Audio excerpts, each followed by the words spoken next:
Welcome to Echoes of the Past, where history isn't just old, it's oddly fascinating. From forgotten facts to bizarre backstories, we dig into the dusty corners of time. So you don't have to. I'm Jody Lynn, your amateur historian and full-time trivia hoarder. And I'm Efrain, here for the facts and the fun. So let's rewind the clock and press play on the past. The paranormal isn't just something whispered about in the dark or investigated with holy water and gadgets. It's a force that has shaped our culture. Ghosts, demons, hauntings, and cursed objects have become icons in film, television, books, and video games. They just don't scare us, they captivate us, give us a language for our fears, and reflect how we wrestle with death and the unknown. In this episode, we're exploring how the paranormal has haunted our screens, our shelves, and even our consoles. From the biggest blockbusters to hidden gems, we'll trace the rise of supernatural storytelling in pop culture. And at the end, we'll dive into an unscripted discussion about the Conjuring movies, including our recent reaction to the newest release. So let's dim the lights and start with the medium that first brought ghosts to life in the moving pictures film. Cinema has given us some of the most lasting depictions of the supernatural. So let's look at, first of all, the classics and blockbusters. So, of course, we can't not list these. Of course, first we start with The Exorcist from 1973, which terrified audiences and redefined horror with its raw, unflinching look at possession. Then you have The Poltergeist from 1982, which introduced the idea that even a suburban home could be haunted, embedding phrases like "they're here" into pop culture. Ghostbusters from 1984 flipped the script, proving ghosts could be as funny as they were frightening. Then you've got The Sixth Sense in 1999, showing us a different kind of haunting, blending suspense and emotion with one of the most famous plot twists in film history. Then you've got modern staples like The Paranormal Activity from 2007, which revived the found footage genre and reminded audiences that suggestion and silence can be scarier than monsters. Insidious gave us astral projection and a layered spiritual realm known as The Further. And then the Conjuring universe tied its stories to real-life investigators, the Warrens, and grew into one of the most successful supernatural franchises of all time. A few hidden gems are The Changeling from 1980, which is often overshadowed, but remains one of the most chilling haunted house stories ever filmed. Lake Mungo from 2008, which is an Australian mockumentary. Plays like a documentary about grief, but reveals something far darker. Then you've got The Devil's Backbone in 2001, which was Guillermo del Toro's Gothic masterpiece, which uses ghosts not just as scares, but as symbols of history and trauma. A few other to mention are La Llorona, which you and I watched, which was pretty good. Yeah. There's one about the Winchester House, which was pretty interesting. You haven't seen that one, have you? No, but I know about it. It's a pretty good movie. There's quite a few little hidden ones that are they look goofy when you first start watching them, but you kind of get into them. But while movies have terrified us in the theater, television gave the paranormal room to breathe, sprawling across seasons, blending folklore, and even letting us peek into real-life ghost hunts. Television has always been fascinating with supernatural, giving us both scripted dramas and so-called reality series. The X-Files made "The Truth Is Out There" a household phrase, investigating everything from UFOs to restless spirits. Supernatural ran for 15 seasons, blending folklore, demons, and brotherly drama into one of the longest-running paranormal shows ever. And now they're making a second type of, spinoff, technically, I guess it would be called? I don't know. Netflix's The Haunting of Hill House reimagined Shirley Jackson's classic, blending family trauma with ghosts in a way that both felt heartbreaking and terrifying. Ghost Whisperer and Medium took a more emotional angle focusing on helping spirits and finding peace. Most Haunted from the UK paved the way for televised paranormal investigations. Ghost Hunters exploded in popularity in the 2000s, bringing EMF meters and EVP sessions into the living rooms across the United States. Newer shows like Destination Fear and Paranormal Lockdown have kept the genre alive, often leaning into darker, riskier explorations. While TV and film gave us stories and stage scares, books are where the paranormal first took root, and some of those pages still hold the most enduring ghost stories ever written. Before cameras and TV screens, ghost stories lived in words, whispered or written down to be shared across generations. Some of the classics are The Turn of the Screw in 1898 by Henry James, which remains one of the most debated ghost stories ever. Is it real or all in the mind? Shirley Jackson's The Haunting of Hill House defined the modern haunted house and still sets the bar for ghost literature. Richard Matheson's Hell House in 1971 has been called one of the scariest novels ever written. I've heard about that one. Some modern staples are Stephen King has filled bookshelves with ghosts, from the haunted hills and halls of The Shining to the haunted rider in Bag of Bones. Mark Z. Danielewski's House of Leaves twists the haunted house into an experimental maze of words and terror. Few hidden gems are The Fisherman by John Langan, a modern blend of grief and cosmic horror. The Elementals by Michael McDowell, a Southern Gothic ghost story with a unique voice. And just as novels invite us into the haunted houses, video games let us walk through them ourselves and sometimes fight back. Gaming transformed the paranormal into something interactive, letting us face the supernatural with nothing but a flashlight or a camera in hand. Fatal Frame turned into a camera into a weapon, forcing players to stare directly at their fears. Silent Hill blurred the line between psychological torment and supernatural horror.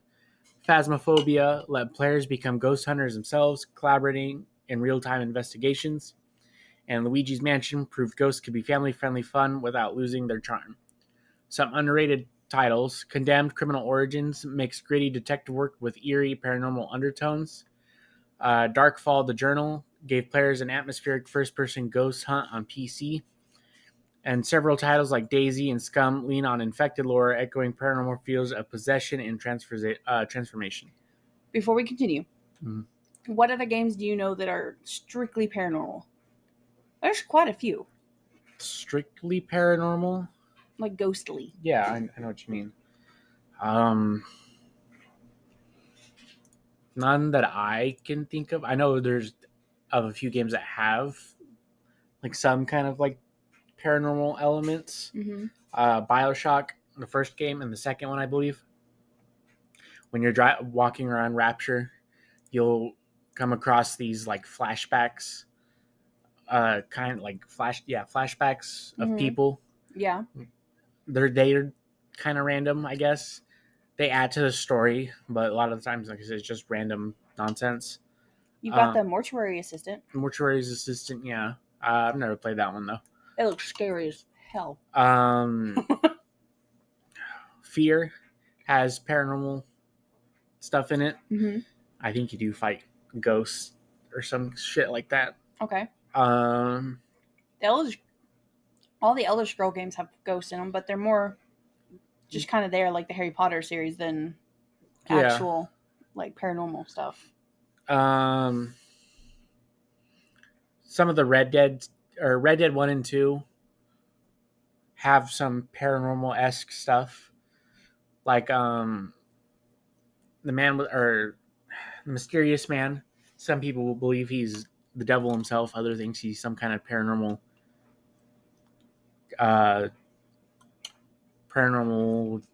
thing. Entity, yeah, that's the word. There's also rumors in one of the, I think in Red Dead 1, that there's this mansion down in Tumbleweed. Mm-hmm. I think it's Tumbleweed, one of the two southern towns or southwest towns. I know Armadillo's the one with the plague. Tumbleweed's the one that's normal. Yeah, the one in Tumbleweed, closest to Tumbleweed. Gotcha. Supposedly that mansion is haunted in the first game. The Metro games have some, I wouldn't say, and they're kind of paranormal, I guess, where you'll walk through certain sections of the game and it'll flash back to before the nuclear bombs fell. Mm-hmm. That's about all I can think of. It seems like a lot of people who make paranormal games are more on the ghost part of it than the actual like paranormal stuff, like getting cursed and getting cursed objects and stuff like that. And I feel like if they made more games like that, it would fall into a genre that's not really explored very well. Yeah. Well, like Red Dead 1's expansion, Undead Nightmare, they have like the main plot of the story, kind of. Yeah. There's a zombie plague, and the reason why it's happening is because a jade mask was taken from a mine somewhere in Mexico, and that's why there's a bunch of zombies running amok. So, I mean, you can call that paranormal, I guess. I guess. Whether on page, screen, or console, the paranormal has proven it can adapt into any medium, but perhaps the most enduring examples of all are the ones that claim to be based on true events. Across all media, the paranormal reflects on something deep in us. It can terrify, entertain, or even comfort. It gives form to our fears of death, our hope for life after, and our fascination with the unknown. And that cultural obsession has never been more obvious than in the Conjuring universe, films that turned real-life investigators Ed and Lorraine Warren into horror icons. It's here that the line between entertainment and supposed reality blurred the most. Before we get into us talking about the Conjuring films, I do want to hit on some folklore because I feel like that is technically still along with the like paranormal in the media and whatnot because it's storytelling, you know? Yeah. And then of course they make the movies and whatnot off of them. And of course, while movies, TV, and books have brought paranormal stories into the mainstream, many of the most chilling tales come from folklore passed down through generations. Bless you. Thank you. Every culture has its own version of restless spirits, dark entities, and supernatural forces that blur the line between myth and haunting. Like earlier, I said the La Llorona, for example, perhaps one of the most famous folk legends in Latin America. Her story tells of a woman who drowned her children in a fit of grief or rage and was then cursed to wander rivers and lakes, forever weeping and searching for them. Parents often used her story as a warning to keep children away from dangerous waters, but believers insist she is more than a cautionary tale, with sightings reported along waterways from Mexico to the American Southwest. In Japan, ghost stories have a long tradition, with yorai, vengeful spirits of those who died tragically or violently, appearing in countless plays, novels, and later films. Unlike Western ghosts, yorai are often depicted with pale faces, long black hair, and white funeral clothing, inspiring some of the most iconic modern horror imagery such as The Ring and The Grudge. In Ireland and Scotland, the banshee is said to wail before a death in the family. Her keening cries aren't necessarily malevolent. They serve as a warning of what's to come. Similarly, in Caribbean folklore, stories of duppies, restless spirits that emerge at night, combine African traditions with colonial influences, blending fear of the dead with protective rituals to ward them off.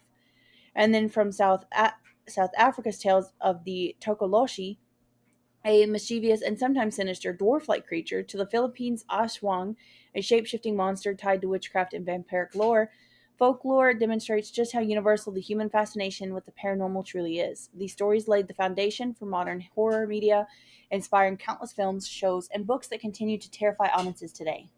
Which brings us to the next part of today's episode, our own unscripted discussion of the Conjuring movies and its newest release. Okay. We have watched the entire Conjuring universe except for Annabelle, correct? Yep. Okay.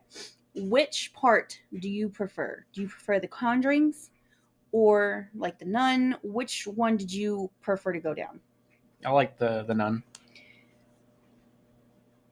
Do you think she was scary? No. I don't really think any of them are scary. You're not scared by anything No, unless I'm you're in a VR headset. not scared by anything. It's just kind of silly, I guess. Why? Because it's like... Because you don't get into things. Like, fully into them, I don't think. Well, I mean, it's... spooky sound. Jump scare here. Ooh, who could have seen that coming? Oh, no, there's mirrors haunted. See, I think jump scares are the worst for me. I know. Or when I know that they're going to happen, because you can just kind of tell on some things. Jump scares are horrible for me. So all of these movies fucked me up. Especially this last, oh my god, the one last night. Fucked my world up. Excuse my language, but it did. You can ask Ephraim here. The amount of times that I stared at him instead of watching the film, because I just I couldn't do it. And my body kept doing like the whole body prickly vibrating feels where your body just goes whoom, whoom, over and over. My heart hurt by the time that movie was over. And I don't think any of the other Conjuring movies have done that to me. I don't know what it was about last night. That movie was great. I loved it so much, but like, holy cow. So what did you think of the latest Conjuring movie? Because it just came out 2 days ago. By the way, if you don't want any spoilers, probably shouldn't listen to this part of the thing. Give us like 10 minutes, check back in. Yeah, I thought it was good. It was okay. It was okay. So, what did you have problems with? I mean, like I said, it's just the normal haunted, like scary movie where it's just loud sounds, stuff happening, jump scare here and there. I mean, yeah, it like finishes up the story for The Conjuring, but I feel like they're also gonna, for Ed and Lorraine at least, but I also feel like they're gonna probably pull some other stuff out that can relate. So they'll keep going with the series because it makes them a lot of money. Do you think they would go on with the son-in-law and daughter? I don't think, because I thought it was very suspicious that he just handed off the keys at the end and said, "Welcome to the family." You know what I mean? Yeah. That seemed like a very good setup for sequels. Yes. I don't know, because I don't think in real life, after the fact, the daughter and son-in-law did anything. Yeah, not that I'm aware of. We talked about that during the movie, where I thought it was they had a son, but they had someone take care of the property, the property while the property after they were said and done. But I know, I think lately, like a couple years ago, they're moving the whole collection to another location just because of, I forgot what was going on over there. So that's going to be fun to figure out for them. Oh, that's going to be so much fun. Yeah. That's a lot of cursed objects. Yeah, that's a lot of dangerous things getting moved all at one time. And if we know anything about the paranormal, ghosts don't like change. Yeah. Ghosts don't like with haunted places, which I think would be a really cool episode to go into some of the more haunted places in the world. But from what I've learned is that ghosts do not like when you change where they are. They do not like when you change the space, like renovating. They hate it. So that's going to be fun. Yeah. There was a few things that really bugged me about this one was that they made the daughter seem bratty as shit. Like, I kept thinking that, like, I don't understand why the mother and you both have the same issue with, like, seeing things and experiencing things, but you're not confiding in her when it's getting bad. You know what I mean? Yeah, but I think that's most kids and their parents. They just don't like telling their parents things. I know, but it seemed very bratty how they made her seem. And then I thought that some people might have some issues with them having a priest or a father hang himself when that is not exactly a very accepted thing in the church. You know, suicide. We've talked about that a little bit before. Yeah.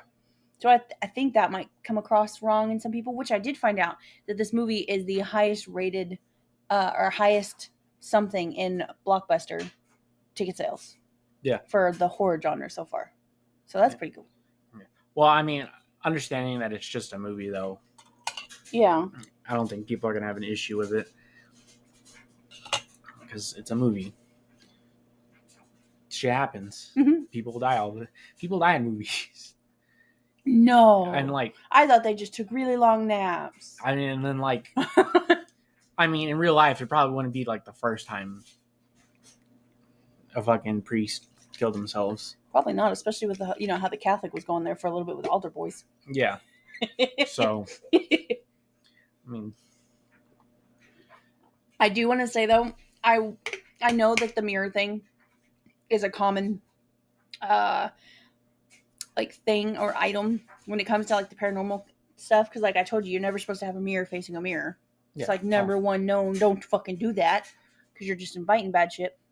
What I was a little thrown off about was the fact that it's the same mirror that was used in that horror movie that was literally just about the mirror. Yeah, Oculus? Yes. I don't think it's the same mirror. It looks very similar, though. If you look at them, they're very similar. They've got the big ornate headpiece, the real long body style. Yeah, well, them taking over. You make them a big mirror, then paint it black, they're all going to kind of look the same.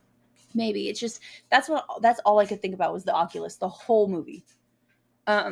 I will say that the only parts of this that really got me, disturbed, like I told you, was when it was going against body parts, like when he got his ankle smashed by the mirror.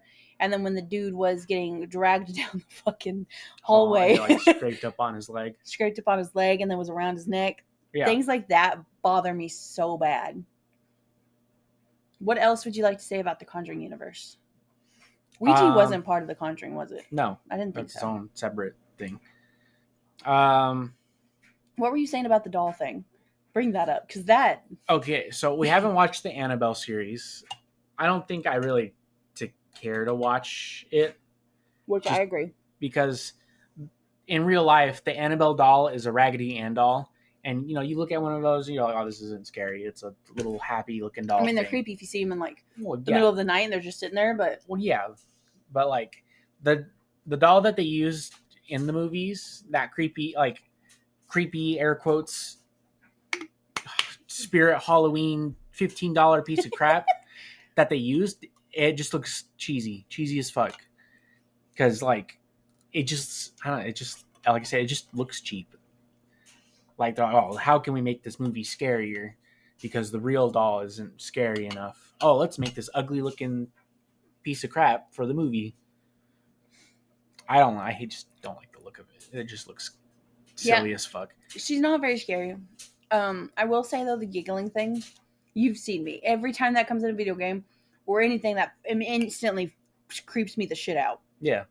And then, like you and I were talking about, the only thing that I've ever noticed about Annabelle that creeps me out anytime I've seen anything about her is the whole body thing. Well, I mean... I don't know what that's called. I think the only thing she did was in this movie. Because in the other movie, she just sits there. That's it? That's it. But yeah, well, it's just because Ed and Lorraine made it seem like they did so much more when they talked about it on this last movie. Oh, it just sits there. It doesn't... And as far as I'm aware, in the movies, it just sits there. It's just whatever demon, I think, is attached to it. Oh, and that's what you see do stuff? Yeah. Not the actual doll. Not the actual doll. See, It's I've been under the impression that it's like Chucky, where the doll does shit. Yeah, or The Boy. No. Have you seen that movie? No. It's a cursed object movie, which I guess technically is paranormal. So The Boy is similar to, I guess, a cross between Chucky, him coming alive and whatnot, and Annabelle just kind of sitting there. Yeah. Well, isn't it like the doll is like a porcelain doll, and like the actual son lives in the walls or something? I don't remember that part. So basically, The Boy is a doll, like you said, a porcelain doll that the parents had made to resemble very closely their actual son who died and had drowned in their pool or their pond or something. And they hire a babysitter because they're going out of town. And they know for a fact that there is something fucked up about this doll. And they don't tell the babysitter. They're just like, act like it's a child. Here's your list of things to do for the weekend. Don't leave the house, blah, blah, blah. Usual horror things, Yeah. And the doll just keeps coming alive and doing shit and just popping up out of random places. So I don't remember the ending of it, but it's very similar to that. So that's why I was like, oh, okay. Our cat is shrimping. I don't know. I really like the Conjuring series, and I'm kind of a little upset that they're like finishing it off, because I have been enjoying watching them and getting to experience the cases more like this. How realistic do you think the movies are to the actual cases, though? Well, I mean, they're obviously very exaggerated to a degree, I think. Because I think from what I understand, a lot of the real cases they just kind of showed up, said, yep, house is haunted, and then they left. So they didn't actually... Not really, no. What the fuck? Yeah, they just showed up. They're like, yep, your house has a ghost, a spooky demon. Bye. Spooky. And then that's kind of it. And of course, we're going to go over the cases in the next episode. That's the whole next episode. Yeah, so a lot of people, they're like, oh yeah, the Warrens were scam artists, and they milked a lot of people out of money and blah, blah, blah, blah, blah. I mean, it's just... Did they ever actually ask for money? I don't know. Or did they just they steal the cursed object and leave? Well, they set up that little museum of cursed objects in their house, and then they wrote a couple books. So they got money out of that, but I don't know if they actually got money from the people who called them. And then, and if you remember in the movies, Ed was able to do exorcisms. I thought the which throws me off because I thought only the Catholics could do it. That's and the Catholic priests priests can do That's it. what I was thinking. I watched it the first time we watched the very first Conjuring. I was like, Yeah, I'm not going to say anything, but I don't think you're a father. I mean, you're a father, but not a father. Yeah, I mean, he was religious. They were both religious, but he didn't have that power to exorcise demons. I didn't think so. I was thinking maybe I just forgotten some kind of fact or something somewhere, or like missed a part where he was maybe a father and beforehand. But yeah, I was very confused as to how. Yeah, or like if you remember I remember he had to ask for permission, and he did it without getting the permission granted. I remember, what was that, the second or third one? I don't remember. Like if you remember the one where they go to England to help with the family there, and is it the Enfield haunting? I can't remember. With the little girl that was possessed. Yeah. Yeah. For that one, like literally, they just showed up, said, "Yep, house haunted," and left. They didn't really do anything. Wow. Yeah. So a lot of their stuff was very exaggerated. Maybe that's why people say that they're Scams. fake. Yeah. And the fact that she said they'd had over 1,000 cases. How? I don't know. I think it just, I guess, comes down to personal opinion, whether you believe they actually helped these families or not. It's up to you.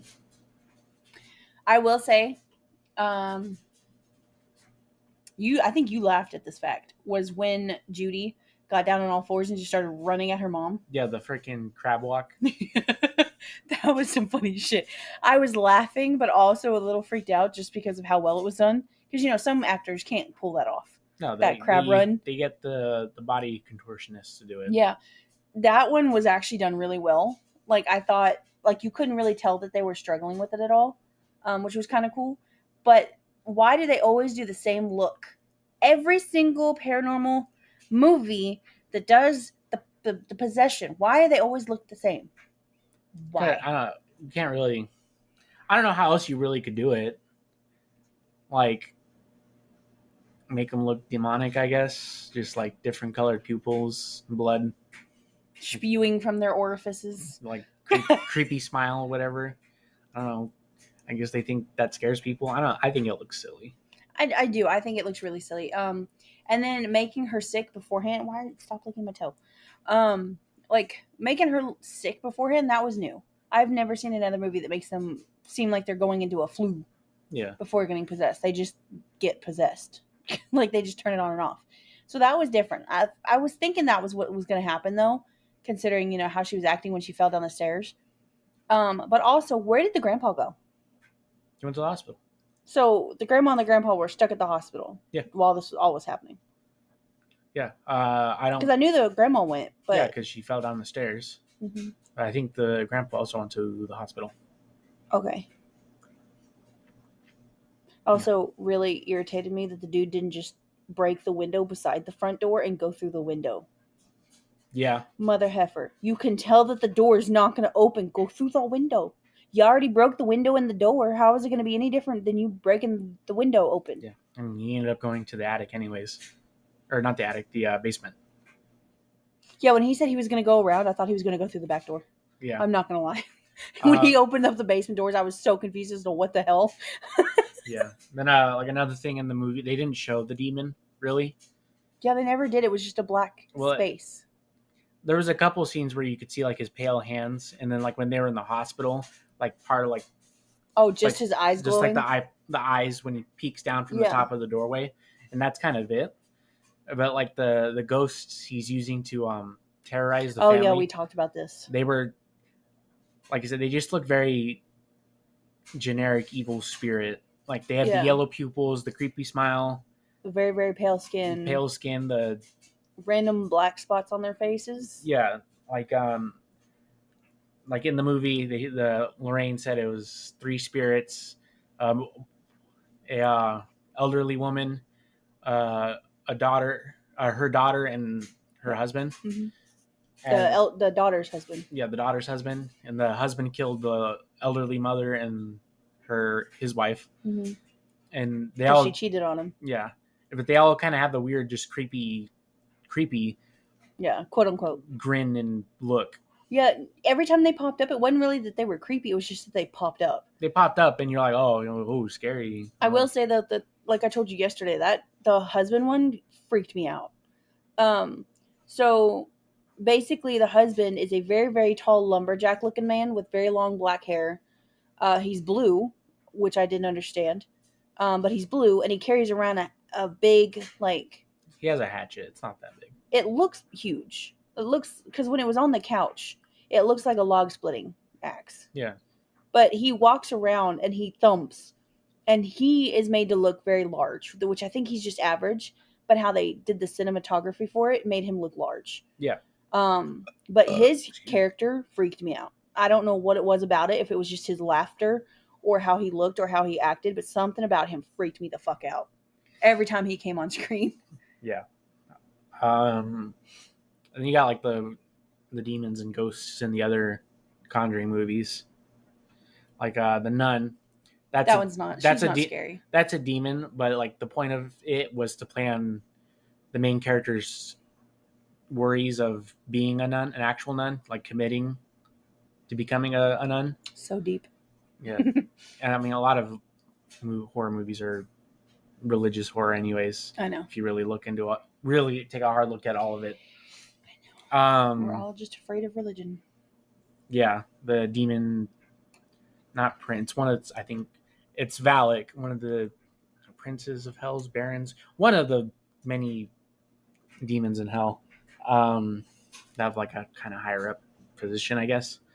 The first one was a demon possessing that crazy lady who lived in the catacombs or whatever. Or it was the second movie. I think that was the second one. Yeah, it was a priest who had a kid. I'm gonna pull this up so we get these correct because we're talking about the Conjuring. So hold on. Yeah. There was a priest who had a kid, but of course they're not supposed to have kids. Oh no, they're never allowed to. No. Well, yeah, it's because being celibate and holy and all that jazz and whatever. Mm-hmm. And so to hide it from the town, he pretty much keeps her a secret, and she lives in the catacombs or whatever under the city or the town they live in, and she becomes or she digs deep into like occult magic, and so she's trying to get a demon to get power or some jazz like that. I think. So the first one is the one in the old farmhouse. That was the Rhode Island one from the 70s. Yeah. You and I watched this and we were both like, what the hell? Okay. That one's very silly. Yeah, so then it was the second one. The Devil Made Me Do It. That one, yeah. Yeah, where that lady was possessing that dude for whatever purpose. Oh, yeah, it was the dude walking down the street who had killed his boss. Boss, yeah. Yeah. Then the third movie was the one with the nun. And then the nun had her own little spin-off, or yeah, I guess it was kind of a spin-off.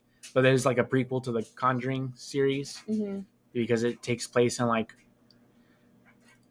the 60s, 70s, I think. Because of here we go. Because the main character in the Nun series was Lorraine's distant relative, I think. Some shit like that. Okay, so the first one was the farmhouse. The second one was England. The third one, where did it go? The Devil Made Me Do It. Okay. Which is yeah, the occult lady. Yeah. And then of course the newest one, which is the one we just watched. Yeah. And then The Curse of La Llorona is also part of the Conjuring series. Which I would not have guessed from just watching it. Yeah. Because that's its own little spin-off about a family living in LA. Yeah, and then of course you got Annabelle Creation, Annabelle Comes Home, and then you've got The Nun and The Nun 2. Yeah. So. Which I would be interested in seeing a third Nun, but I don't know if they could do it. I don't know how else they would do it. I don't. Because The Nun, it takes place in that abbey in Romania, I think. I think so, yeah. And then the second one is the orphanage. Well, yeah. Was it an orphanage or was it a boarding house? I think it was a boarding house. Boarding school, whatever. Yeah, because it had all the kids. And only one of them really talked about their mom, and she was a teacher. Yeah. So that's why I was like, was it?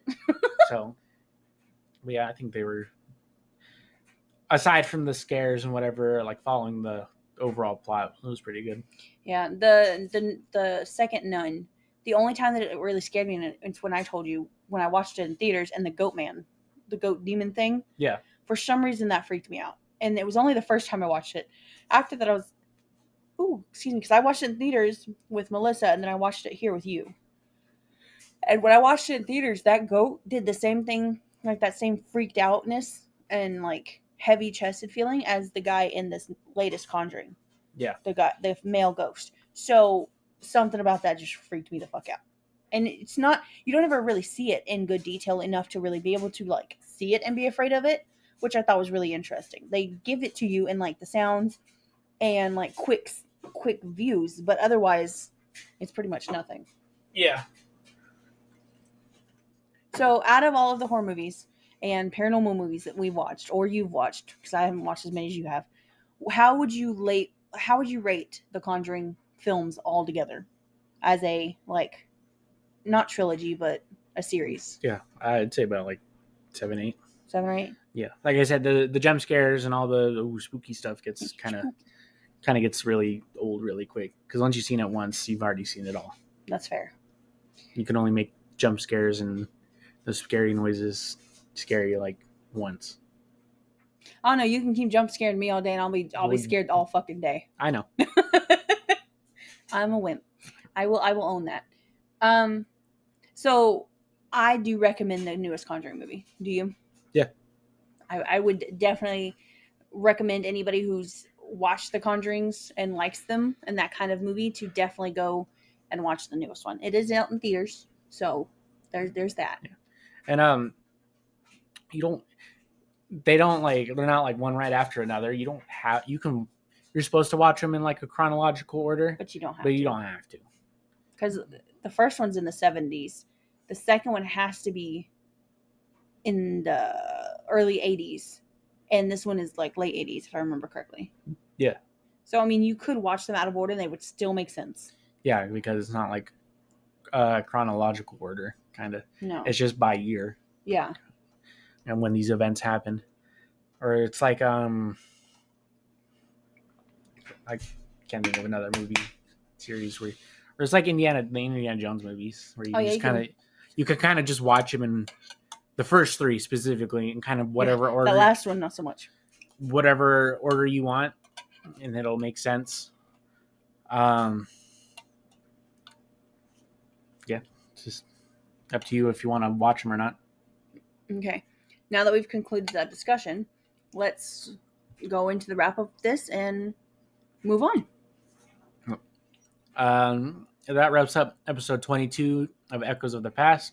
We've traveled through the haunted mansions, television screens, and the pages of chilling novels, and even the eerie glow of our consoles, all proof of how deeply the paranormal has rooted itself in pop culture.